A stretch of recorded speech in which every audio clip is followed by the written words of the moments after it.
潺的流水经过河道，映着半弧形的月见桥，在一旁更有多元有趣的游乐设施，让亲子可以享受在户外活动当中。这里就是经过市府整治后水变的南区竹溪水岸公园。我住在竹溪已经将近20年哈这里最大的不同就是以前杂草丛生，然后现在呢整治的非常的美丽哦，我们很喜欢这个地方。说到南区，一定会想到水交社文化园区，它的前身是富有历史价值的空军眷村，也是市府作为保存台南眷村文化资产的重要据点之一。自2019年底开幕至今，举办过多样丰富的活动，吸引年轻族群前往参观。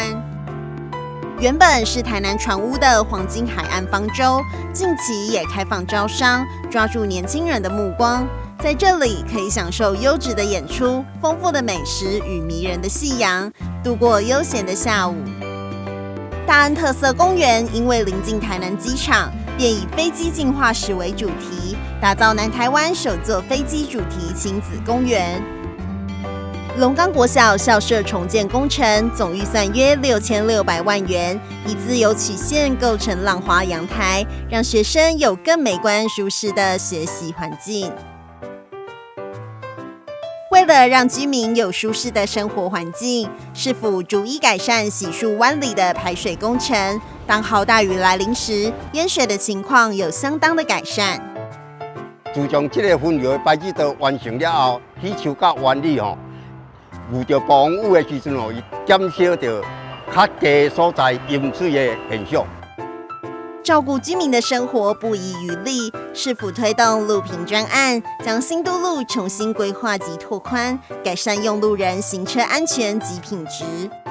咱这条路以前有够细条的，就是这细条的道路，今嘛就是迄个咱台南市政府拆变做15米的道路。以前这条道路破空的有够济啦，今嘛安尼做了有够水的安尼。走入社区，可以看见由在地人照顾在地人，将福利社区化，同时透过活动办理，增进年长者的互动交流。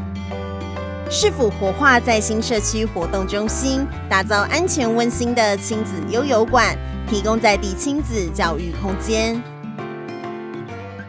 感谢有你，台南第一。